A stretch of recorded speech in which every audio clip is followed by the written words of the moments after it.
Olá pessoal, seja bem-vindo a mais um episódio do nosso Pode Sim Podcast. E hoje nós estamos recebendo aqui uma presença ilustre desse homem que, se eu fosse você, não perdia para você acompanhar essa mega história que nós vamos contar hoje aqui. Eu não estou sozinho, eu estou com os meus companheiros, os três mosqueteiros, né?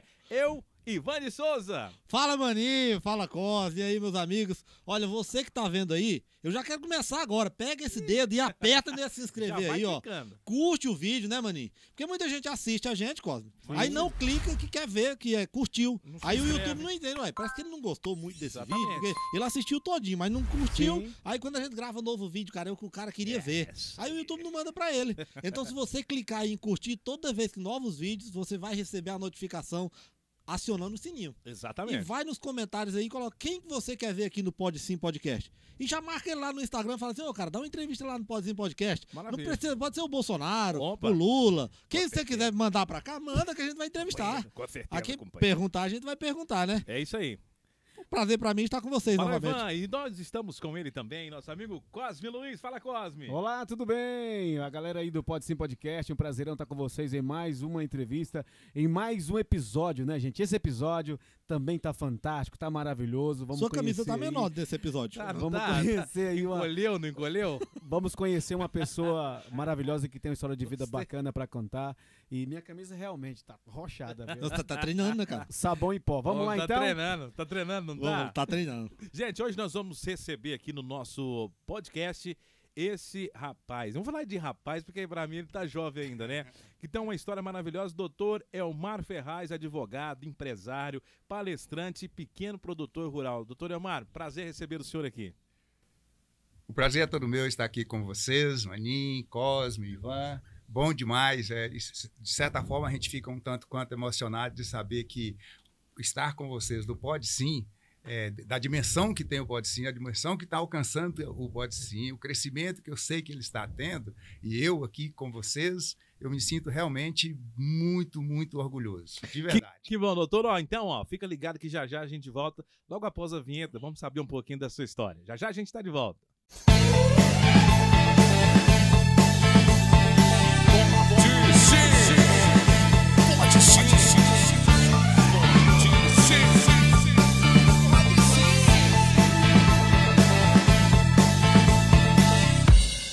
Muito bem, gente, estamos aqui com ele, doutor Elmar Ferraz, né? Advogado, pequeno produtor rural e empresário. Doutor Elmar, hoje nós estamos aqui para saber um pouquinho da história do senhor, né? Muita gente conhece o doutor Elmar Ferraz, advogado, mas o Elmar Ferraz, que começou, como que foi que começou a sua história para chegar até aqui hoje?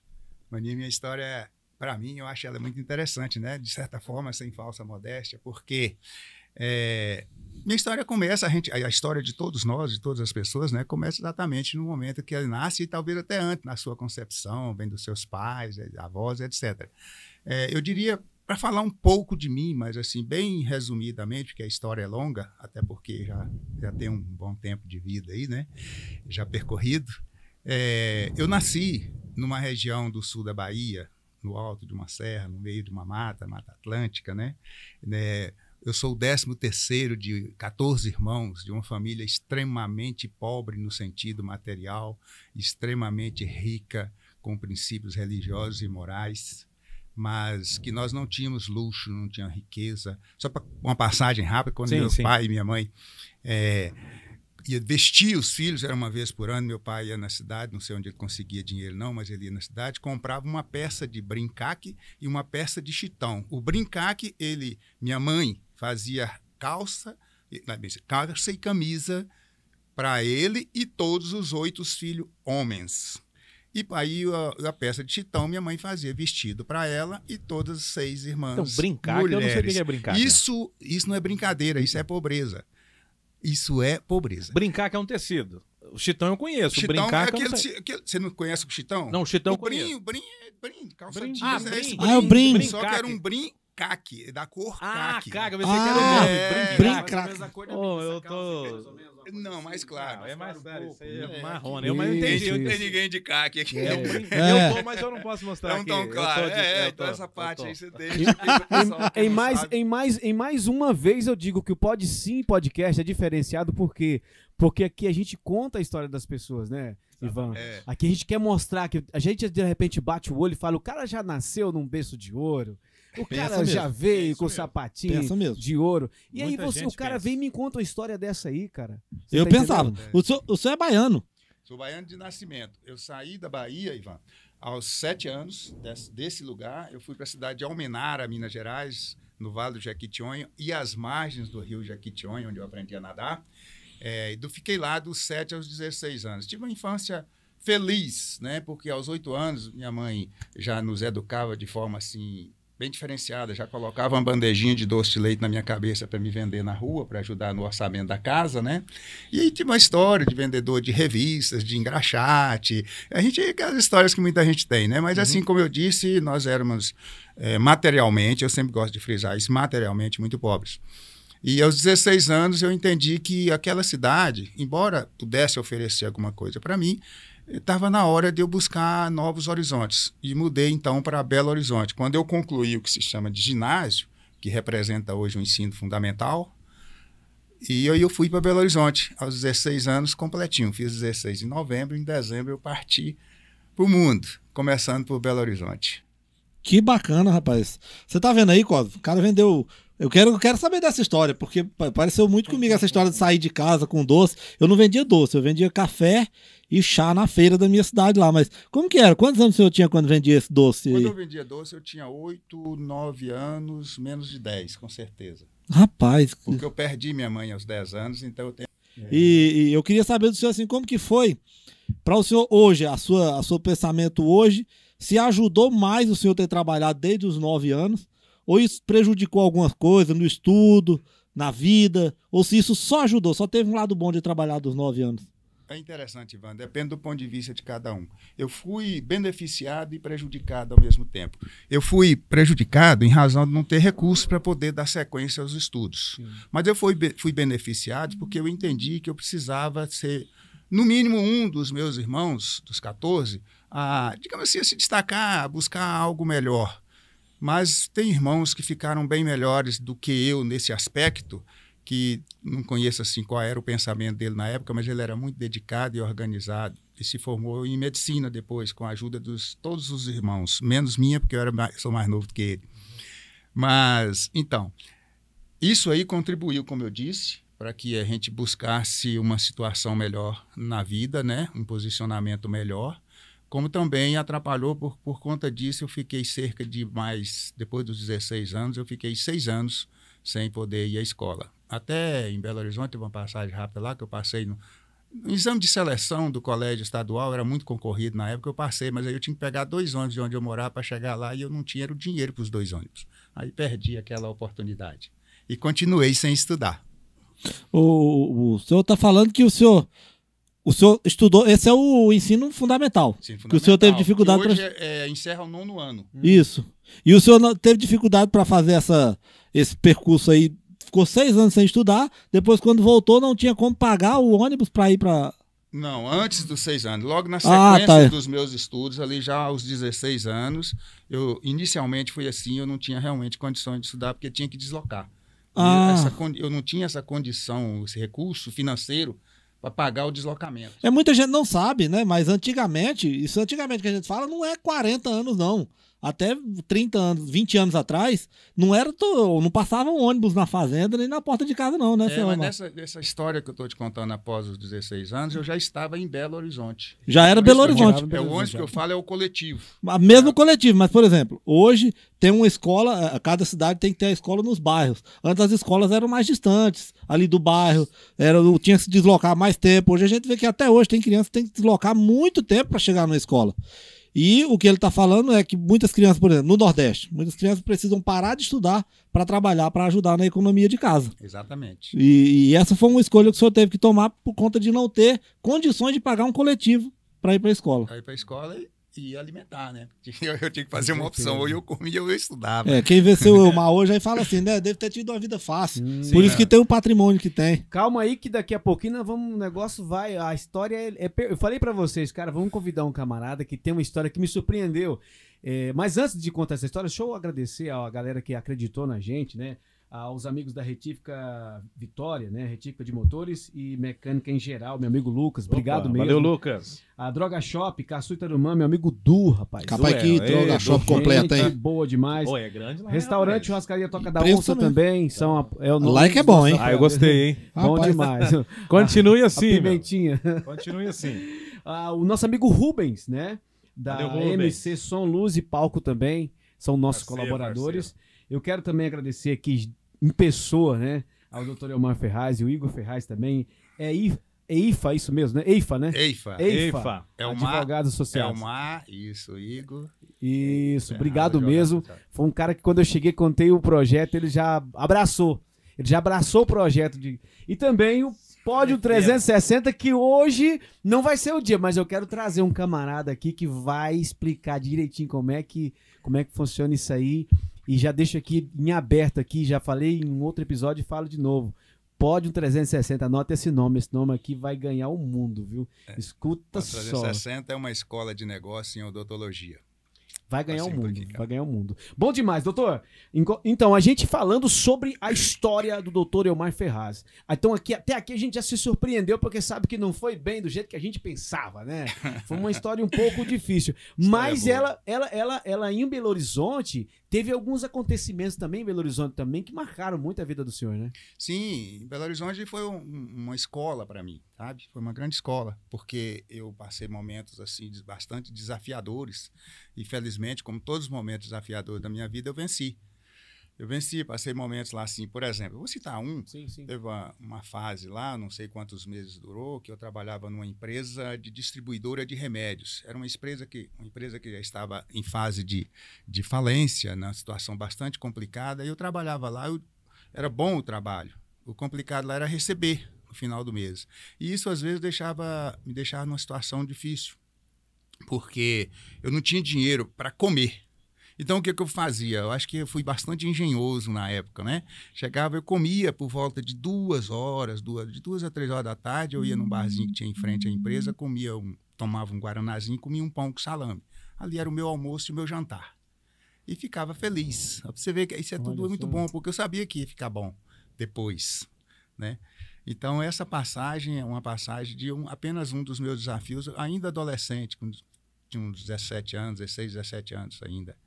Como assim? A empresa não pagava salários? Ela não tinha recurso para pagar. Então, de vez em quando, entrava um dinheiro na empresa, ela cobria aquele atrasado parcialmente. Tanto que quando realmente fechou as portas, encerrou toda a atividade dela, todos nós que trabalhávamos para eles, tinham vários funcionários, nós ficamos sem receber no final. Não, mas é isso que eu quero, é isso que está chamando a atenção aqui na história. Passou muito despercebido aí. Então, o senhor não pediu para sair, o senhor preferiu ficar trabalhando. É o que eu digo assim, a humanidade, ela tem que prestar atenção nisso. Porque, com todo respeito do mundo, se fosse nos dias de hoje, com essa galera de hoje, rapaz, tinham hoje desistido, ó. Já tinha saído. Hoje você tá entendendo? Não, antigamente, cara, você tinha pessoas que tinham visão, tinham sonhos, e eles batalhavam, cara. Eles queriam, né, chegar ao objetivo, né? Se fosse nos dias de hoje, eu falo a verdade, eu tenho amigos meus aí que tal, a gente vê o sistema com que eles tratam o sistema. Ah, não. Primeira coisa, o cara fala, tô precisando de alguém. O cara não chega, ele pergunta, quanto você paga? É verdade. Não, e hoje tá igual Bolsa de Valores. Ele pergunta ele quer ver se a empresa tem expectativa de crescimento. É isso mesmo. Eu tava na rádio um dia com o Maninho, o cara chegou lá pra pegar. Você lembra daquele cara que chegou? Cara, eu sou locutor. Aí o Maninho falou, cara, não, às vezes tem um serviço locutor. O cara falou, não, mas eu quero saber o seguinte, porque eu saí da outra rádio que eu tava, porque não tinha perspectiva de eu me tornar o diretor da rádio. O Maninho era o diretor da rádio no tempo. Aí o Maninho falou, uai, esse cara... Aí o Maninho falou, não tem vaga mais não. O cara já chegou querendo tomar a vaga do Maninho. O cara nem entrou na empresa, mas ele já tá pensando, eu quero ser o gerente dessa empresa. Você pode pensar, contanto que aquilo não seja um obstáculo para você não entrar na empresa. Exatamente. Cara, ele tá falando aqui que trabalhou de graça na empresa, fazia uma refeição por dia. Não era uma refeição, mas... Para não ficar desempregado, porque ficar desempregado seria pior naquele momento. Seria pior, e essa empresa, para mim, ela oferecia uma vantagem que ela é relativamente próximo da minha casa. Devia ser ali uns 10 quarteirões, só que eu tinha que andar para chegar lá. Não dava meia hora de caminhada, eu já estava lá. Então, tinha essa vantagem. E eu tinha confiança naquela época de que ela ia se recuperar. Ela ia dar volta por cima e eu gostava do que eu fazia. E olha aqui o que eu fazia. Eu era empacotador de remédio. Uma mesa grande assim, quando vinham os pedidos, eu pegava um pedido daquele, colocava do lado e ia pegando nas prateleiras lá. 17 anos você tinha?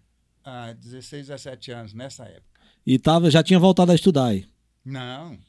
Dos 16 aos 22 eu não estudei. Olha aí. Rapaz, que é isso? Cara, na verdade, 16 aos 23. E aí, que hora que foi que o senhor disse? Rapaz, eu tenho que voltar a estudar. Aconteceram assim, outros fatos na minha vida. Aos 18 anos eu optei por servir o Exército, vim para Uberlândia, onde já tinha alguns irmãos. Eu não conhecia Uberlândia.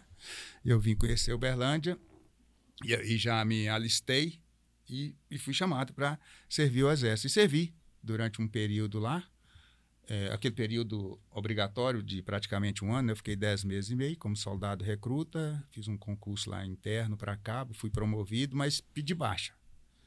E nesse pedir baixa, vou dar uma estendida aqui na história. Eu fiquei 2 anos fora.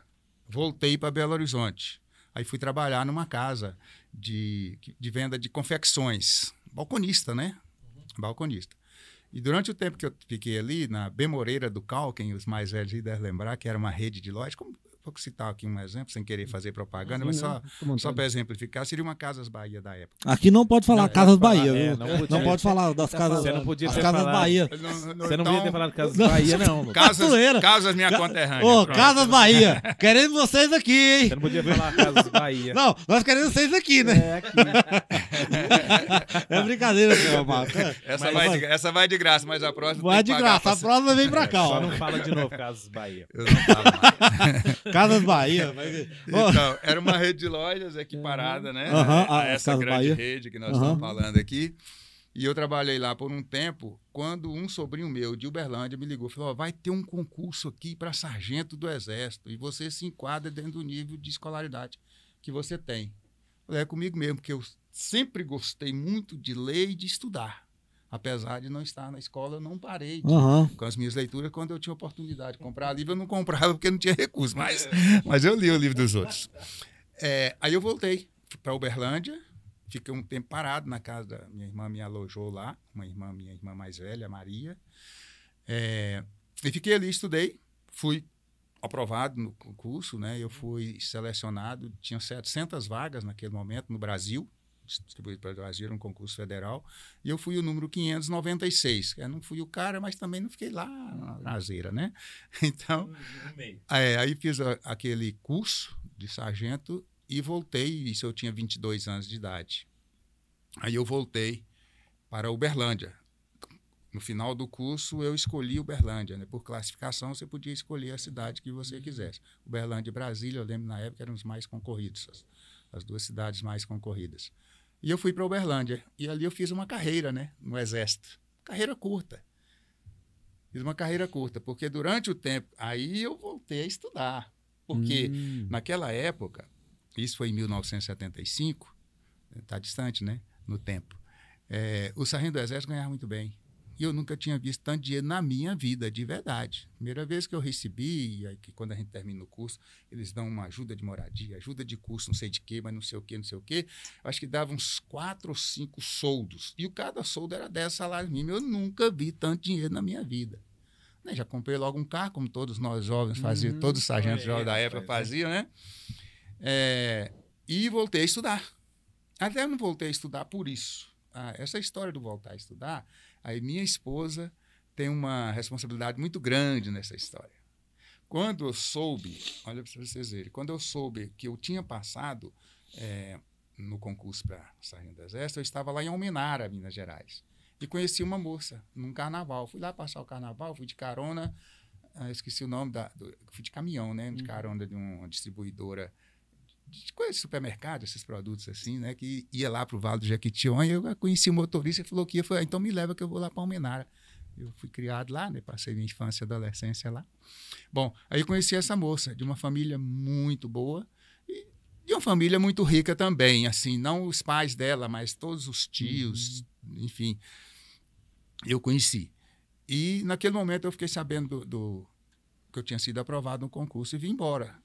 E ela não deu tempo ela saber quem era eu, quer dizer, entre aspas, um Zé Ninguém, né? Mas eu era de uma família também muito respeitada, Mas nem sempre ser de família respeitado significa que você tem alguma coisa. Né? É diferente. Eu estou falando de ser família respeitada e de ser família rica. São duas coisas bem diferentes. Sim. Né? Que não precisa entrar nesse contexto aqui. Aí eu vim, já tinha aprovado, fiz o curso, saindo do Exército, e nós continuamos namorando à distância e por carta, mais de 1.000 quilômetros de distância. Que eu vim, acabei fazendo o curso aqui em Goiás, e ela ficou em Governador Valadares, Minas Gerais. Tá. Voltei, virei sargento do Exército, achando que era autoridade pra caramba, né? Era polícia, mas era muita autoridade. Polícia não. É do Exército mesmo, não era bem a polícia, porque são duas instituições diferentes. Né?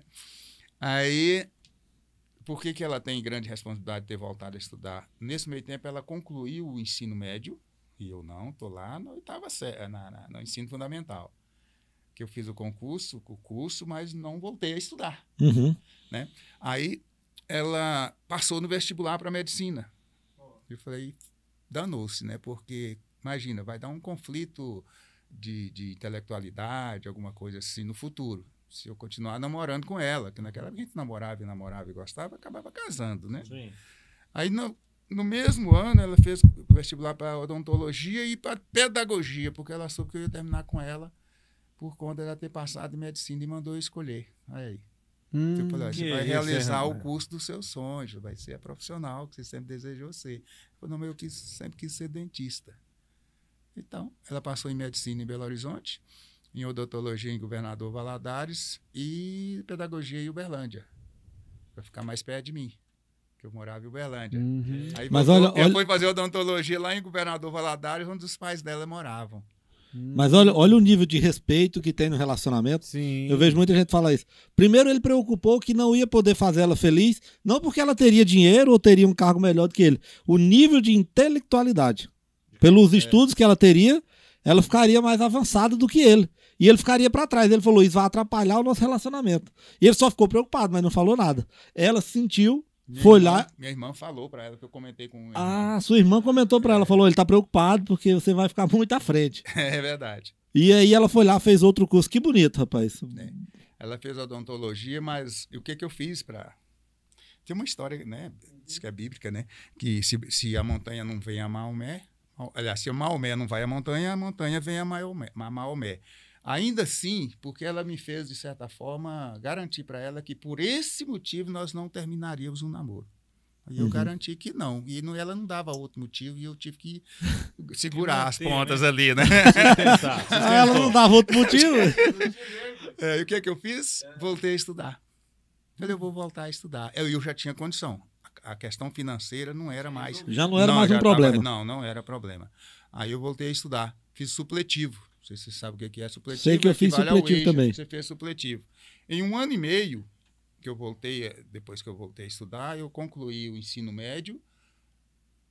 Na segunda metade desse ano e meio, que foi meio ano, eu fiz cursinho pré-vestibular. Mas não tinha pago todas as matérias do supletivo. E acreditei, me inscrevi no vestibular de Direito na Universidade Federal de Uberlândia. Passei no vestibular e concluí todas as matérias. Aí eu comecei a fazer Direito. É um curso de 5 anos, que eu concluí em 6 anos e meio, em razão das minhas funções no Exército. Né? Eu ficava muito afastado, eu ficava 30 dias fora, eu tinha alguns cargos lá bem interessantes, e que me afastavam, às vezes, da cidade. Eu voltava, ficava uma semana, e isso me gerava muitas faltas na escola, né? E essas faltas me obrigaram a perder ali 1 ano e meio, mas eu não desisti e concluí. Mas e no Exército? Eu ia fazer isso agora. Porque eu já conheço umas histórias do Exército dele, entendeu? E eu sei, inclusive, tá todo mundo curioso também. A primeira coisa que eu quero saber do Exército, porque eu tenho... Meu negócio é assim, gerar corte. Gerar corte aqui. Eu tô até me preparando. O Exército, ele... é um benefício ou uma despesa para o país? Olha, hoje, o Brasil. Porque nós não somos um país que entra em guerra constante. Sim. E eu vejo muita gente criticando, falando assim, o Exército só dá despesa, trabalha em algumas regiões do país, em outras são apenas quartéis lotados de pessoas recebendo altos salários e nada de benefício. E às vezes eu não estou dentro do Exército e eu me sinto leigo para falar sobre isso. alguém que foi sargento do Exército, que serviu o Brasil, tem mais autoridade do que eu para falar sobre isso. Ivan, o que eu posso dizer para você é repetir uma frase que eu nunca esqueci, por acaso eu nunca esqueci. Se queres a paz, prepara-te para a guerra. Então, se você quer que seu país continue vivendo em paz, você tem que estar preparado para a guerra. E para isso você tem que ter uma força preparada para responder qualquer, digamos assim, ameaça de ataque. Se você não tem, se o Brasil não tivesse bem preparado com suas forças armadas, com certeza já teria sido invadido por muitos que ainda invadiram e agora, atualmente, nesse atual governo, sem querer falar de política, é que estão sendo gradualmente afastados do nosso país porque são invasores, né? Principalmente no norte do nosso país. Então, repito, se você quer a paz, você se arma que as pessoas te respeitam. O senhor considera que o Exército Brasileiro hoje é um exército respeitado no mundo? O Brasil é respeitado como um todo. Eu entendo que o Brasil é um país muito respeitado, porque é um país muito rico, de pessoas muito ricas, pessoas muito assim, que têm calor humano, né? E o Exército, para ser mais objetivo na resposta, não apenas o Exército, mas todas as Forças Armadas, a Marinha, a Aeronáutica, nossa, é muito bem preparada e impõe respeito. Sim. E impõe respeito. Que bacana. A gente vê, inclusive assim, aproveitando um gancho que o doutor falou aí, a gente vê muito as pessoas às vezes criticarem, falarem que o Exército, em geral, Marinha, Aeronáutica, o nosso Exército Brasileiro, ele não tem muito condições, né? Não tem aqueles tanques de guerra que os Estados Unidos têm, mas as pessoas querem comparar o nosso exército com os Estados Unidos. Poder bélico, né, que falam? Poder bélico. Lá é o seguinte, lá é investimento aí em armamento, é muito maior do que o daqui. Só que tem uma coisa que as pessoas se esquecem.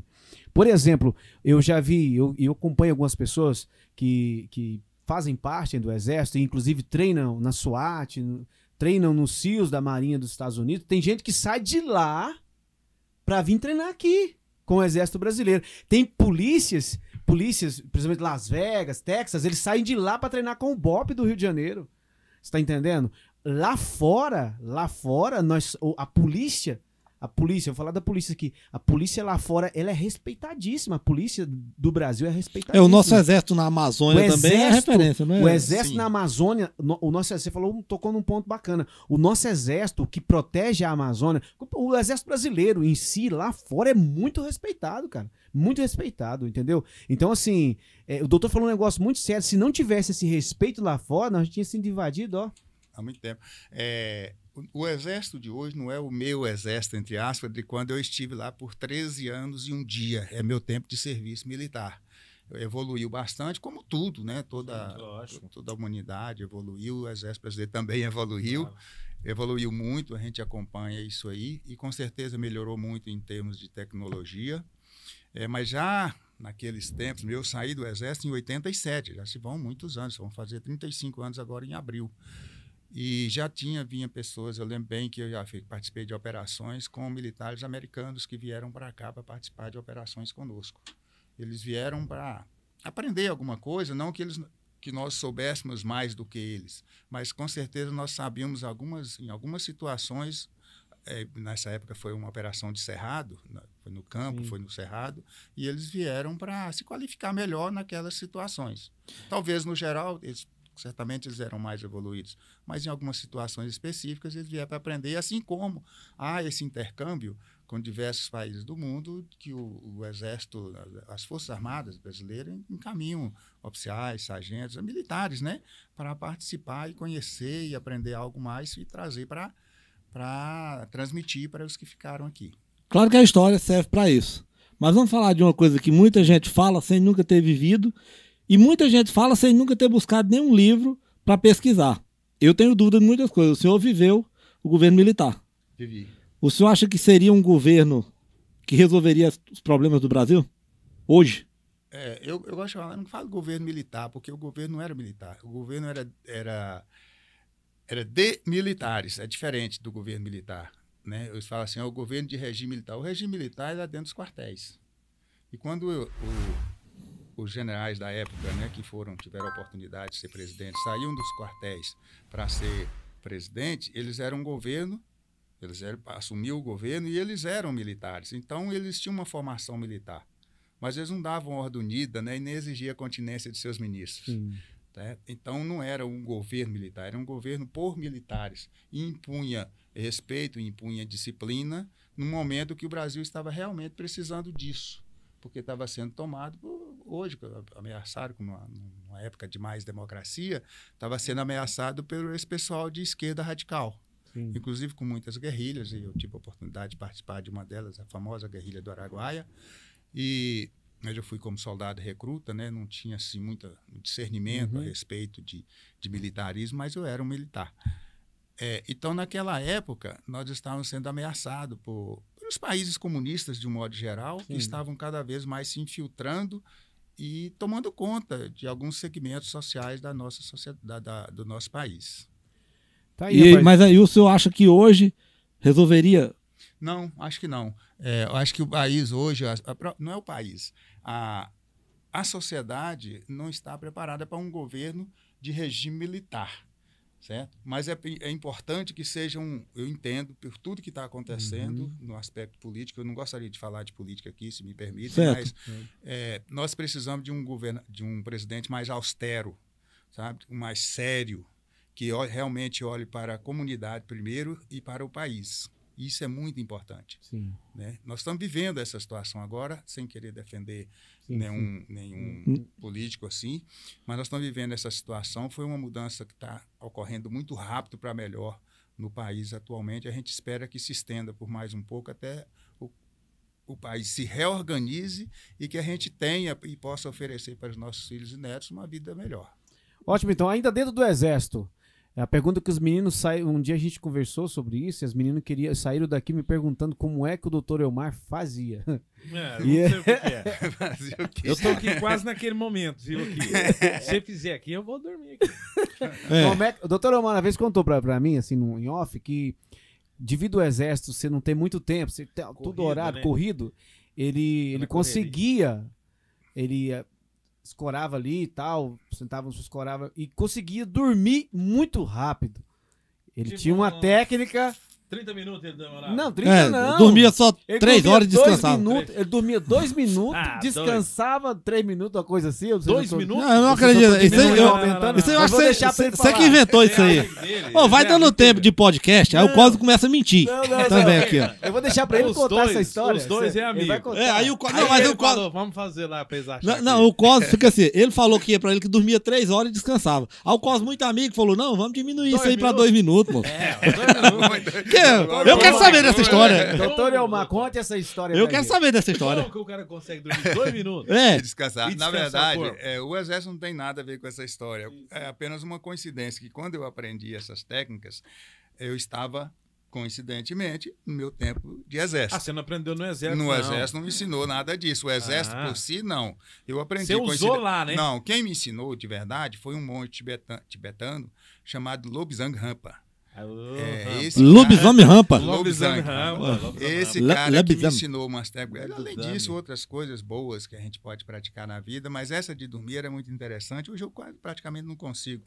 Mas assim, no máximo 1 minuto você começa a dormir, né? E se você tem 3, 4, 5 minutos disponíveis, você mentaliza e dorme e sai relaxado. Certo? É uma situação assim que você tem que treinar bastante. Eu não sei te explicar agora. Mas você não vai ensinar, não, senão o povo ainda vai dormir. Quem está assistindo depois dorme. Você dorme rápido. Perde o episódio. Porque às vezes você tem, digamos, 15 minutos. No caso, muito grande. Não quer dizer necessariamente que você vai descansar o seu corpo, mas relaxar o seu corpo. Você vai descansar o corpo. Vai descansar, filho. O que é isso? Eu preciso aprender isso aí. É a mesma coisa que você dormir na rede. 2 minutos só, né? É muito louco. 2 minutos, gente. Não, e eu preciso... 2 minutos, funcionava mesmo. 2 minutos assim, em tese muito pouco. Mas mais, assim, né? 1 minuto aproximadamente para você começar a dormir e o tempo que você tem disponível ali, 5 minutos, 10 minutos, 15 minutos, você dorme e acorda no tempo. Mas se eu consigo acordar no tempo? No tempo, sem ninguém te chamar. Aí você sai bem mais descansado. Me hipnotiza aí. Não é assim não. O Washington filma no Maninho. Prepara aí, Maninho. Prepara, Bruno. Deixa eu descansar um pouquinho, que eu tô com sono hoje. Me ajuda aí, doutor. Faz um aqui no WhatsApp. Imagina se o Washington aprende um negócio desse aqui, velho. Ele hibernava. Ele conseguia. Não, e é porque é um rapaz que vive na correria. O Washington vive na correria. Mas a gente brinca, mas se funcionar isso daí realmente é bom, hein? Ô, Maninho, eu te afirmo que funciona. Que isso? Que funciona. Tem livro que ensina isso? Do Lobezang. Eu não lembro qual foi não, o livro que tem isso. Primeira coisa, vamos aprender a falar o nome dele. Lobezang com S, né? Lobezang. Rampa. Lobezang Rampa. Se você acredita que pesquisa aí, Lobezang Rampa. O Dr. Google lá buscar Lobezang Rampa, ele tem uma quantidade muito grande de livros. Eu não sei qual foi o livro dele que eu encontrei essa técnica. Não sei qual deles. Eu li já vários livros dele naquela época. Foi pelo livro que o senhor conseguiu? Eu aprendi através dos livros dele que eu li. Porque às vezes você tá viajando, você para comer alguma coisa e na hora de você pegar a estrada de novo, dá um sono, né? Dá. Aí você pensa, nossa, aí você tem lá... Não, eu já passei por isso. Se você quiser dormir dirigindo... Não, aqui, Cosme, eu já passei por isso. Não, e eu tô entendendo o que o Maninho tá falando. Um dia eu fui levar um amigo meu em Goiânia, no aeroporto, doutor, e na volta, a gente saiu 2 horas de Rio Verde, 2 horas da madrugada, chegou lá às 7 horas da manhã, eu já, vou voltar já, vou bater de volta pra Rio Verde. Rapaz, eu não dei conta de sair dentro de Goiânia de sono. E eu falei, eu vou parar um pouco pra dormir aqui. Parei, dormi 30 minutos. Falei, já tô pronto. Quanto? 30. Dormi 30 minutos. Falei, já tô pronto, vou dirigir de novo. Moça, eu dirigi 10 minutos, já deu sono de novo. Eu falei, mas não é possível. Aí parei, dormi de novo mais uns 20 minutos. Não descansei. Porque você não conhecia o Aí eu tive que parar no posto lá e dormi. Quando não conhece a técnica dele, mas com 30 minutos é um tempo suficiente. Mas aí eu acho que acontecia isso. Eu ficava tenso, eu ficava assim, onde é que eu tô? 30 minutos até sonho, ué.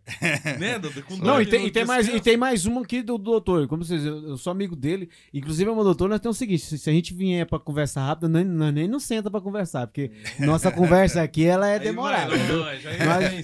E o doutor é o seguinte: se eu tiver errado, me corrija, mas o doutor também não precisa muito de despertador, não. Ele põe na cabeça que vai acordar a tal hora e acorda, não é isso, doutor? Exatamente. Eu acordo a hora que eu quero. O cara é treinado, a mente é treinada, entendeu? Eu se não puser um celular e minha mulher não vier ainda fazer, você não vai trabalhar hoje, não? Isso não quer dizer que eu tenho que dormir meia hora. Eu deito normalmente meia-noite e tal. E se eu tiver um compromisso com você às 5, pode ter certeza que eu já estou acordado. Se for às 5 da tarde, eu consigo. E não precisa me chamar. Então o senhor saiu do exército por opção. O senhor decidiu encerrar sua carreira como militar. Foi por opção. Eu tinha feito o curso de Direito, ainda no exército. Eu fiz o exame da OAB, passei, fiz em Brasília. O senhor é um papa concurso, hein? Passou na federal, passou no... Não é inteligente, né? Rapaz.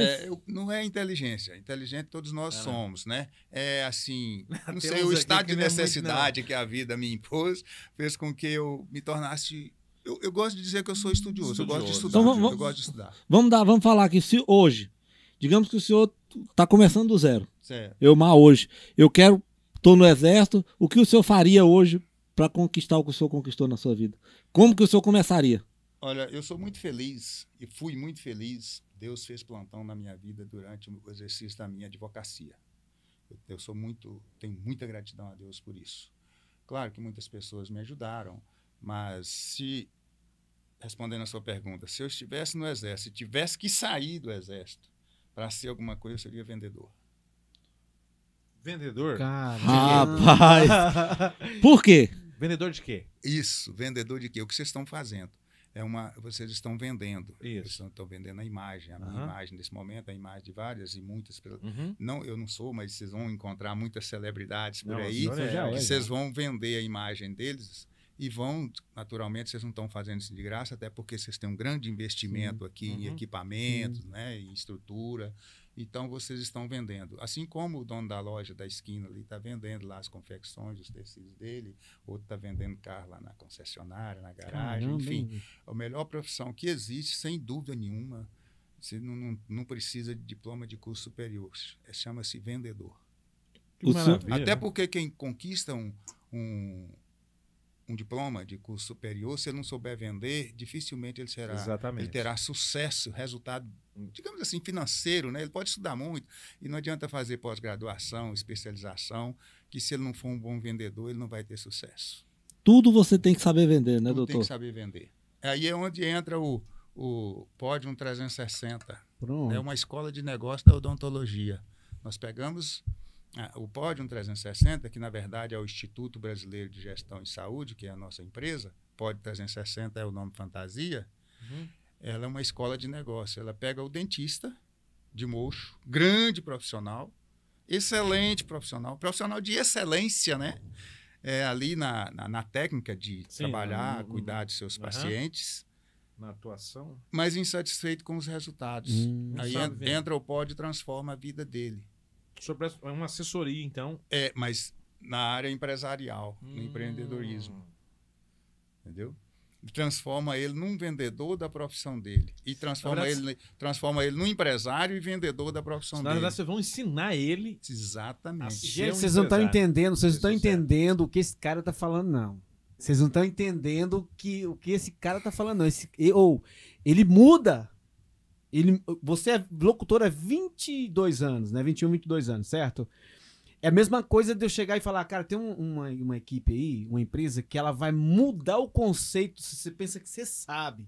Sim. Você pensa que você já conhece, os caras vêm aqui e tipo assim, a sala tá escura, ele liga a luz, sabe? Ele te abre mar de tipo, moleque, né? Isso. Só que quem vai explicar isso melhor se chama André Ferraz. Esse cara eu vou trazer ele aqui. Mas eu não vou aguentar esperar. Tem telespectador que tá vendo esse episódio que não vai aguentar. E eu quero saber se hoje o cara que tá assistindo agora eu quero isso pra minha empresa, porque eu tô quase fechando.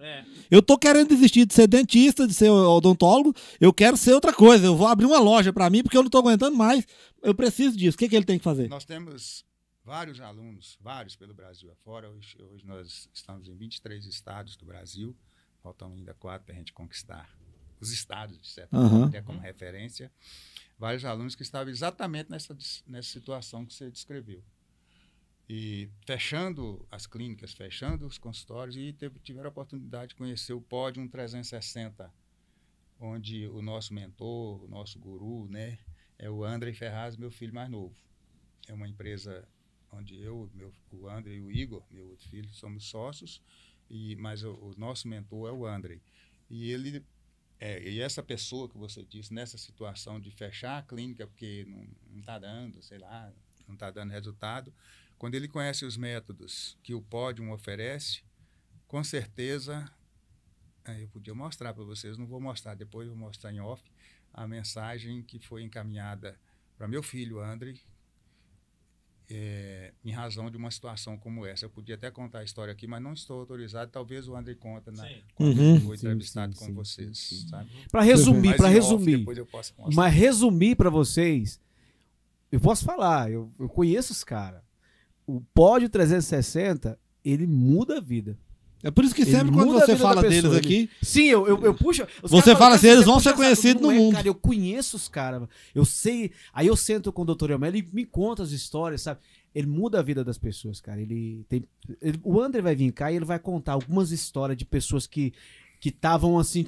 Inclusive, tinha pessoas que tinham até largado já a profissão e por uma casualidade chegou a ver eles trabalhando, se interessando. E aí a pessoa mudou a vida. E hoje a pessoa é grata a isso. Mas vamos deixar pro André Ferraz. Aí eu vou deixar a responsabilidade dele. Né? Não somos nós que mudamos a vida. Não sou eu, não é o André, né, que é o nosso mentor, não é o Igor. Na verdade, são os métodos desenvolvidos. Sim. São pelo Pódium, né, pela nossa equipe especial, pelo André, que faz essa transformação na vida do indivíduo que o ensina a vender.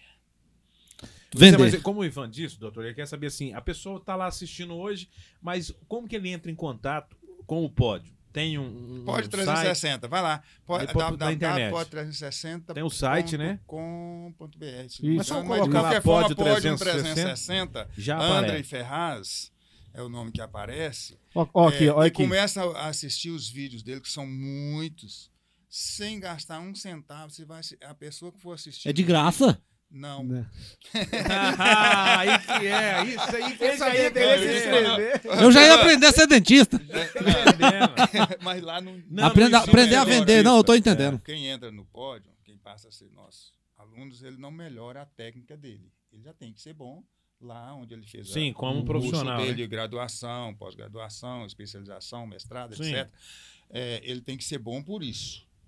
O que ele vem para cá é para se transformar no aspecto de resultado, buscar resultado. É uma transformação que gera resultado na aplicação de todo o conhecimento técnico que ele tem. Entendi. Que o dentista, o médico, o advogado, o engenheiro, os profissionais, de um modo geral, o psicólogo, não sabe. Eu afirmo isso como regra geral. Evidente que tem, entre todos esses profissionais, um ou outro que é empresário, com instinto, com a visão de empresário. Mas a maioria, a grande maioria, não tem essa visão. Eu ouvi falar essa na visão faculdade que nós criamos nele.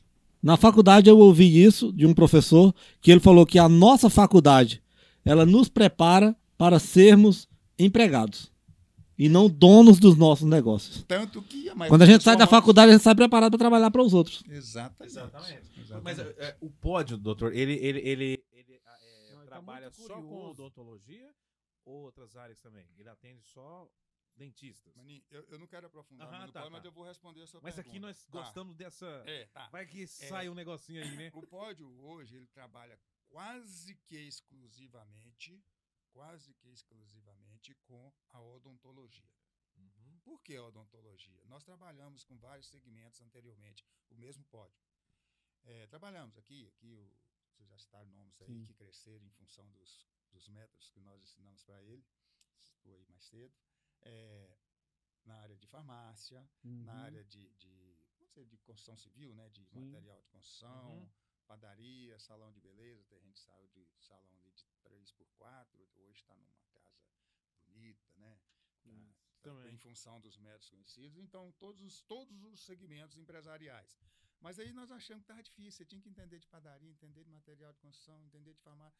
Aí, como o André é dentista de formação, com 4 especialidades, alguns cursos de extensão, ele optou, nós chegamos à conclusão, através de um curso que nós fizemos, que deveria ter um nicho. Se tiver um nicho específico, você trabalha melhor.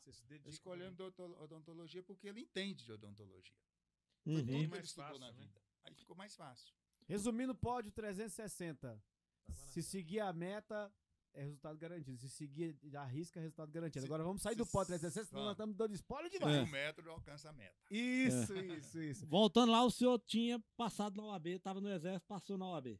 Então, foi na época do chamado Plano Sarney. O Plano Sarney congelou todos os preços do Brasil, que ninguém respeitou, e congelou o salário dos funcionários públicos, que tinha que respeitar, que o funcionário público não tem autonomia, né?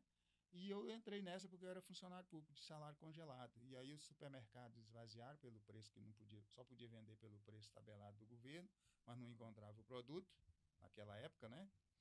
Isso em 86, 87, 86 praticamente. E aí, pronto, você só comprava no paralelo e o preço lá embaixo e você continuou com o seu salário cá embaixo. Entendeu?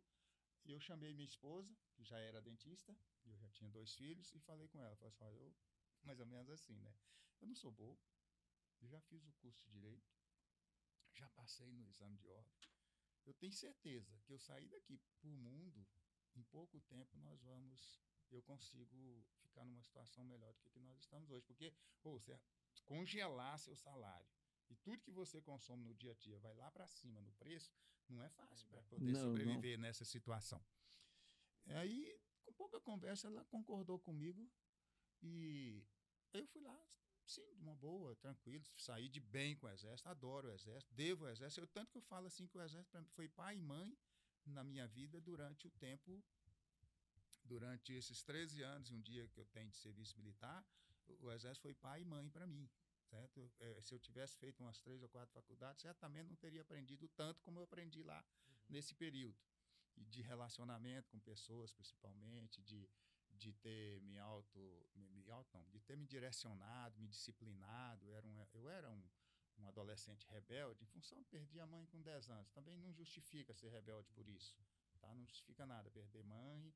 Se a pessoa tiver uma visão e tiver um apoio, ele pode até melhorar a condição de vida dele. Mas eu me tornei um adolescente rebelde circunstancialmente. Meu pai, muito doente, dependente dos meus irmãos, porque ele não aguentava mais trabalhar.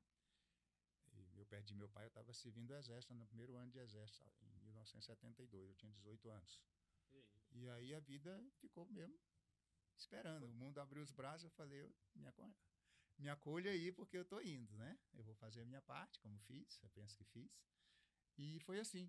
Aí eu chamei minha esposa, falei, vamos sair. E fui no exército pedir baixa. Não quiseram porque, assim, eu achava que eu era assim, bem desenvolvido naquilo que eu fazia bem algumas funções lá.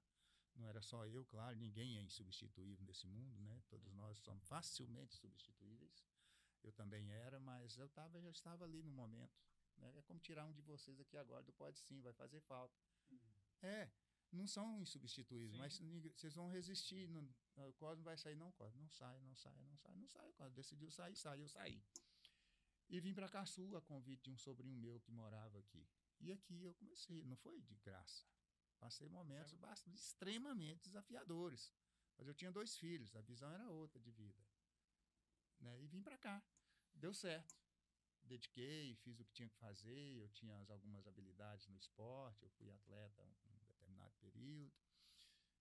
Com isso, quando eu estava no exército. Cheguei aqui, entrei nas manhas da cidade aí. Eu era bastante sociável, gostava de festa e tal. E então, assim, digamos assim, entrosei na sociedade caçuense, que me acolheu bacana, de uma forma maravilhosa até hoje. Até hoje eu brinco, meus filhos mudaram para Uberlândia, eles falam, você está indo para Uberlândia? Eu falei, não, vocês têm que me tolerar aqui e tem mais, agora aumentou a responsabilidade, vocês têm que cuidar de mim, porque eu fiquei sozinho, meus filhos foram para Uberlândia, né? Mas isso depois de 35 anos aqui, convivendo com essa comunidade maravilhosa. Então, 35 anos em Caçu. 35 anos de Caçu e 35 anos fora de advocacia. De advocacia. Que bacana. E eu tenho uma pergunta para falar pro senhor. Agora, olhando para nós aqui. Lente da verdade. Só é doutor quem fez doutorado? Olha, só existe uma profissão. Essa é boa, hein? Só existe uma profissão. Existe uma profissão que, quando a pessoa é habilitada a exercer a profissão, não é formado. Não é profissão, que ele recebe, por lei, o título de doutor. Só tem uma. O restante tem que fazer doutorado para ser doutor. Até médico, inclusive. O restante, exceto essa profissão, todo mundo, rapaz. Tem que fazer doutorado para merecer o título de doutor. E essa profissão é a advocacia. É a única que tem uma lei que lhe dá o título de doutor quando ele é aprovado no exame da OAB. Após isso, ele tem o título de doutor. As demais, não. Então essas pessoas... Mas deve ter sido um advogado que fez essa lei. Certeza. Essa é uma lei muito antiga, ela é do tempo do Império. Dom Pedro I, né? Não sei se foi primeiro ou segundo, confesso que eu não eu acho que foi Dom Pedro I. E aí até quando a gente tá vendo os debates, alguém fala assim, mas Dom Pedro fez porque ele era advogado. Mas é um debate muito interessante, porque você vai no médico e fala que não pode chamar ele de doutor. Não vou chamar você de doutor não, que você não tem doutorado. Ele já dando que você e já passa... Todo mundo acha que é doutor. Ele já dando que você e fala que você tá com virose. Fala assim, não, você tá com virose, vai embora. Vamos lá então. Dá um breakzinho rapidinho aqui pra gente agradecer aos nossos colaboradores aí, a galera que acredita no projeto, né? Pode esquecer, como já disse aqui, Pódio 360 aí faz parte dessa turma aí que acredita. E agora nós estamos sabendo, a Pódio 360. Né? Isso, a EIFA, né? O escritório de advocacia associados aí, doutor Elmar Ferraz e Igor Ferraz também, obrigado, doutor. O Rubens, da MC Som, Luz e Palco. Show. A nossa amiga Irene, né, restaurante e churrascaria Toca da Onça. Eita. Bom, o nosso amigo Du também, da Droga Shop Caçu. Rapaz, Droga Shop Caçu e Itarumã. Você chega lá precisando de uma aspirina. Você sai de lá com fralda, sem ter menino. Você sai com um rapaz. Que povo bom pra vender. Se o carro estragou também, tem aí a retífica de motores Vitória, viu, gente? Essa é retífica de motores e mecânica em geral. Motor, cabeçote e muito mais, viu? Então, vamos dar abração pro nosso amigo Lucas também. Valeu, Lucas. Valeu a toda a família aí. Deus abençoe vocês aí. Muito bom. Doutor, eu quero fazer mais uma pergunta, a gente tá pegando a reta final já, né? Fazendo uma pergunta que o senhor falou 2 vezes nesse nome aí, e todas as vezes que eu vejo alguém que tá fazendo advocacia que ouve falar desse nome, eles parecem que dá um OAB, exame da OAB. Eita, rapaz. É o bicho de 7 cabeças mesmo, doutor? Não. Não é? Poxa, mas aí, então não os caras fez direito por isso. Claro que medo da não. OAB, Você vê que não é o bicho de 7 cabeças, que hoje a média de formados em direito, né, bacharelados, de bacharéis em direito, é de 20% no Brasil que consegue se aprovar. 20%? Dos que tentam. E mais um percentual que eu não sei te falar, que mesmo depois de aprovado não consegue advogar. Mas eu diria, de verdade, um dia eu falei isso, parecido com isso, lá no Centro Cultural aqui de Caçu, eu falei que hoje que a maioria, olha o que eu vou falar, é uma responsabilidade que eu vou falar, a maioria das pessoas que consegue hoje no Brasil um diploma universitário é analfabeta. Olha. Sério? Estou te falando, estou falando com toda a seriedade e assumo e provo. E eu posso provar para você, mas eu posso provar com essa maioria. Como eu tenho um diploma, eu concordo com o senhor. A faculdade não prepara você pro mercado. Não é pior do que isso. Eu nem falei que será um bom profissional. Eu falei que é analfabeto. Com diploma de curso superior debaixo do braço.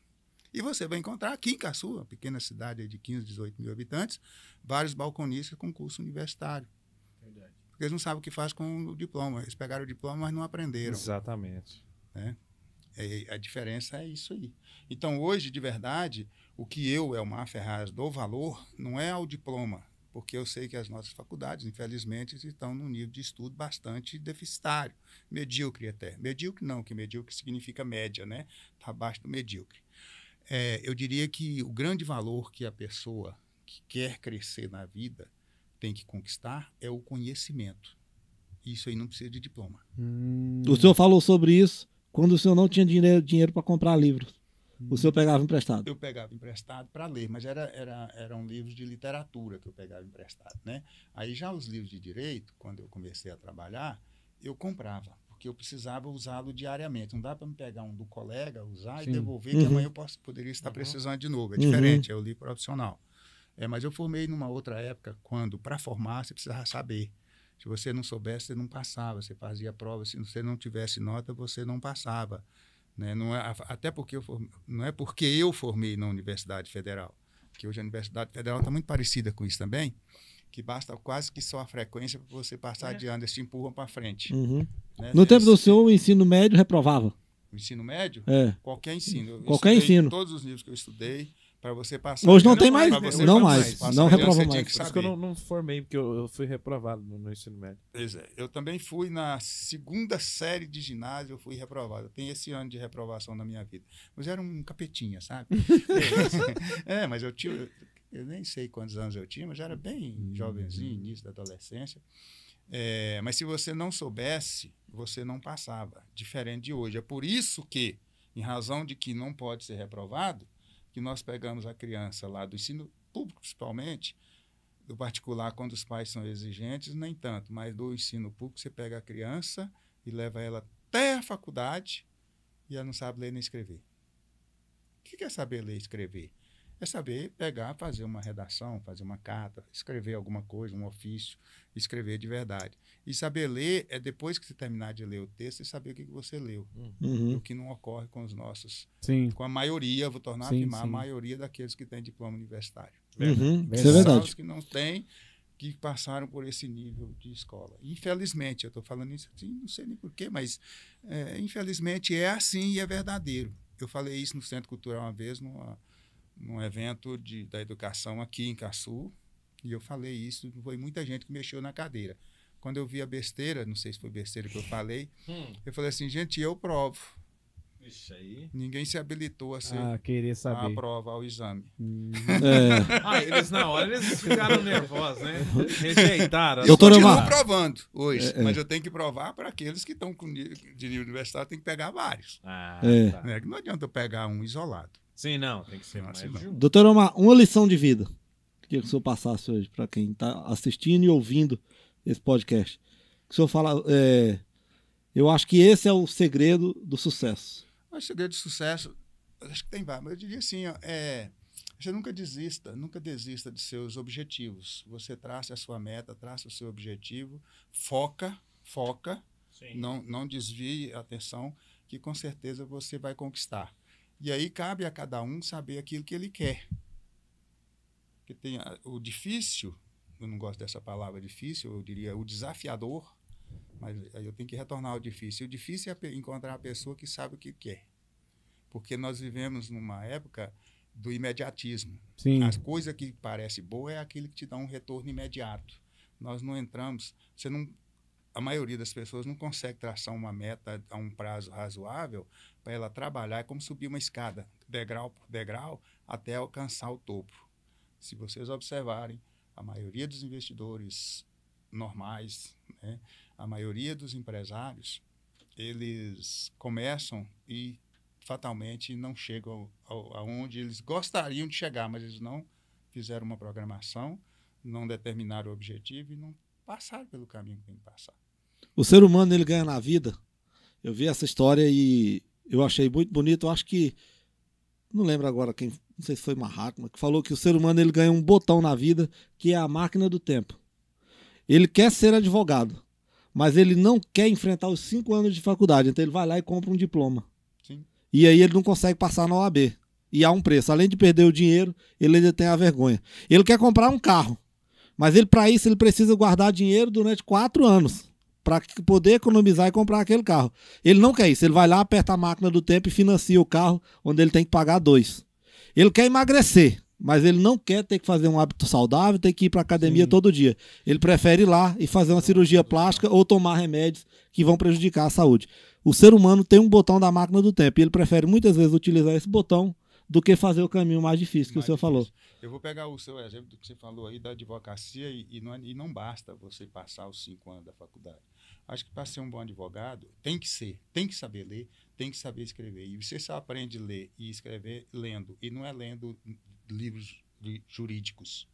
Você tem que ler muito, você se familiarizar com as palavras, você tem que escrever muito, pelo mesmo motivo, para familiarizar com as palavras, para você se tornar um bom advogado. Não adianta você fazer uma boa faculdade, até sair com boas notas, porque o que você vê lá é tão pouco, que não te faz advogado. Verdade, verdade. Doutor, pra gente já pegar a reta final da entrevista, primeiro dizer que foi um prazeraço. Cara, que pena que vai acabar. Eu tô... Mas já? Você vendo? Não. E só que assim, as últimas perguntas, eu quero fazer 2. E aí vocês fiquem à vontade também. Primeiro, doutor, resuma quem é o doutor Elmar Ferraz. Te fiz essa pergunta um dia e tô te fazendo de novo ela. Você não lembra da resposta, não? Eu perguntei, ele respondeu assim. Eu gostei da resposta. Eu queria que você respondesse agora no Pode Sim Podcast. Olha, fala perto do microfone que essa povo tem que... Eu realmente não lembro. Mas hoje eu sou um pai. Primeiro eu sou um esposo, pai, né? Fui filho, avô, sogro. E sou uma pessoa muito feliz, extremamente feliz, por tudo que eu fiz na vida, que foram tantos desafios, né? E nenhum me assustou. Eu sabia que quando surge o desafio é a grande oportunidade de você crescer.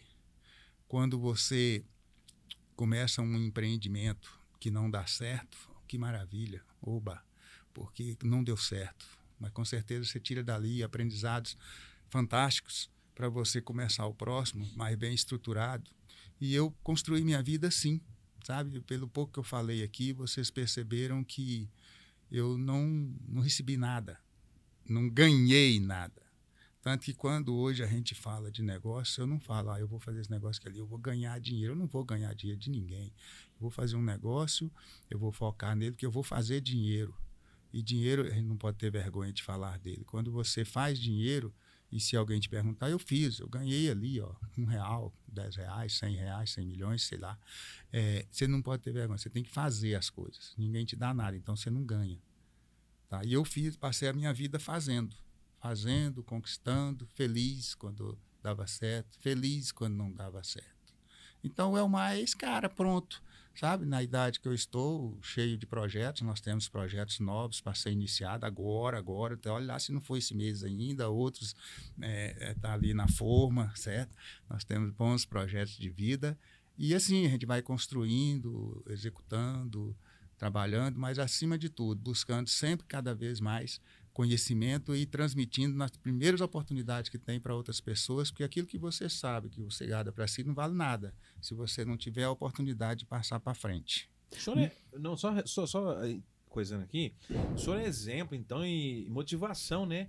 Para as pessoas, porque com a idade que o senhor já está hoje, tudo que o senhor já viveu, já conquistou, o senhor ainda está com um projeto para esse mês agora ainda, então isso quer dizer, isso aí é um incentivo para as pessoas mais jovens que já quer desistir, já quer que não tem projeto nenhum, nunca fez uma rapadura. Nenhuma. Então, isso é exemplo. Melhor é a pergunta, mostra a pulseirinha, tá com a pulseirinha hoje? Sim. Mostra a pulseirinha pra galera aí. Assim, quando viu minhas pulseirinhas, chegou na sexta-feira eu costumo usar uma camisa mais expandida. Eu carrego 2 pulseirinhas. Escuta o que tá escrito na pulseira do cara. Nessa aqui diz o seguinte: sucesso é uma decisão. Certo. E na outra, é nossa, essa aqui não é nossa, é do Conrado Adolfo, um grande mestre. E a outra é freedom. Freedom significa liberdade, independência. Somos imparáveis. Pronto. Por que nós usamos isso aqui? Inspirado em quê? E hoje nós temos um grupo de imparáveis que são nossos alunos. Eu acho que foi inspirado na minha condição de vida, onde eu era, com certeza, improvável. Veja bem, aos 16 anos, eu contei minha história inicial, 14 filhos, 14 irmãos, etc. Pobreza material, eu gosto de frisar, absoluta, né? E a gente só não passou fome nas condições de 14 filhos, enquanto meu pai e minha mãe eram vivos. Mas depois nós entramos nesse desafio da vida. Eu, especialmente aos 16 anos, após os 16 anos, e que naquela época, quem me conhecia, e às vezes está vivo até hoje para falar, que me conheceu, foi esse cara aqui para a vida. Eu vou usar o termo que não usaria naquela época, é um improvável, não vai em lugar nenhum. Tinha tudo para dar errado. Tudo para dar errado.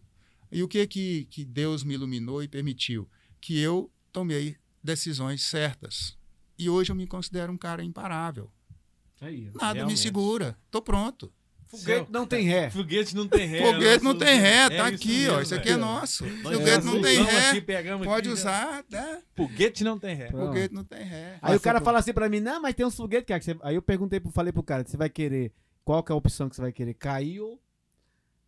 Não, é porque quando a frase ela só tem um jeito de não funcionar. É quando o foguete acaba a propulsão, né?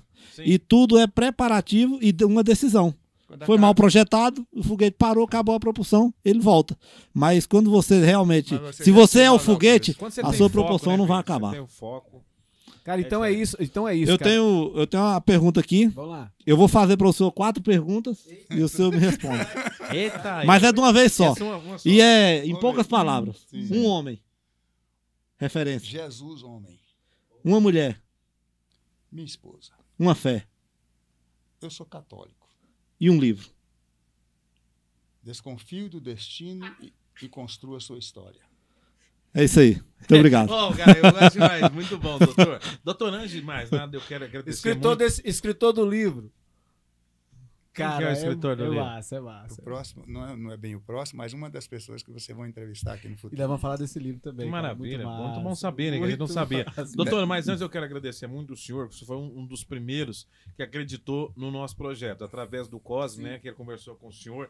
E o senhor, de prontidão, sem nos conhecer realmente, já se pôs de pronto, né? Vamos ajudar esses meninos, esses doidos aí que apareceram aí fazendo esse projeto. Então, pra gente é gratificante, porque o senhor sabe que começo é difícil, quando não tem ninguém para te ajudar. E o senhor foi um cara que estendeu a mão pro Pode Sim. Eu quero agradecer em nome dos meninos aqui, os meninos também. Muito obrigado e que Deus continue abençoando o senhor aí, que o senhor continue com mais projetos ainda. Tá, Maninho, eu aceito.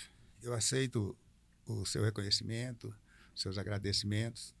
E te falo o seguinte, eu não fiz nada que é a minha obrigação com vocês, que eu não conhecia e não precisaria conhecer, para saber que o projeto é bom através do Cosme e que a minha obrigação é servir.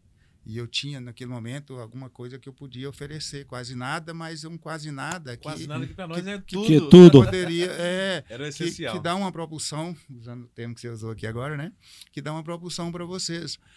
Mas assim... É antigo isso aí, mas quem não vive para servir não serve para viver. Exatamente. Aí você tem que passar o tempo todo servindo para você se sentir valorizado. Não basta que as pessoas... nem precisa que as pessoas te valorizem.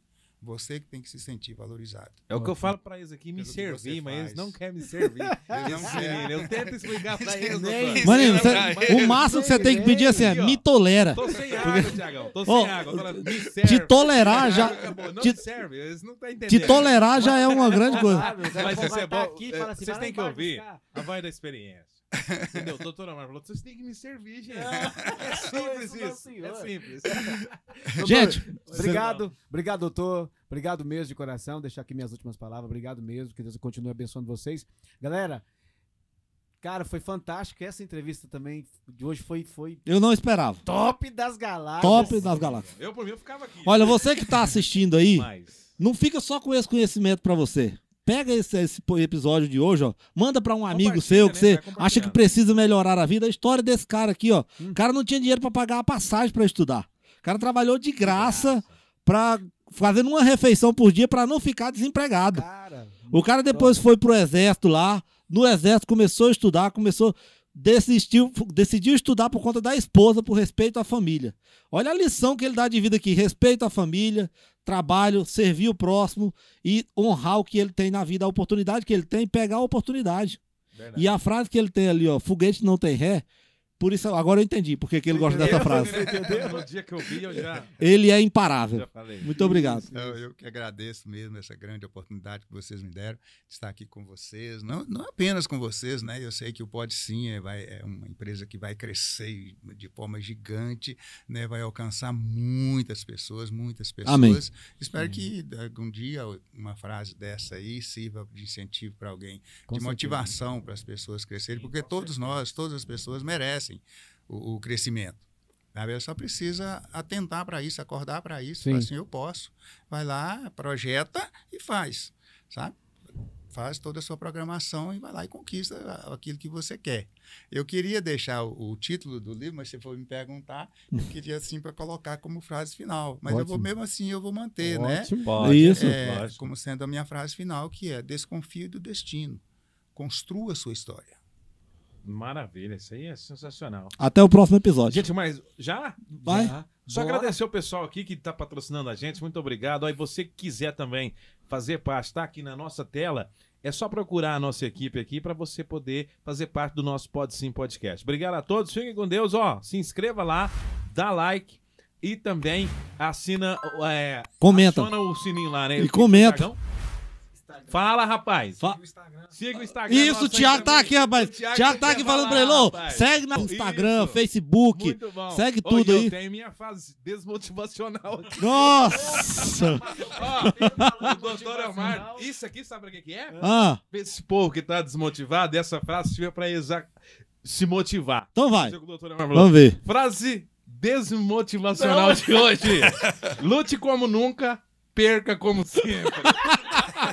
Não, maninho, para com isso. Gente, abraço. Valeu, um abraço. Para.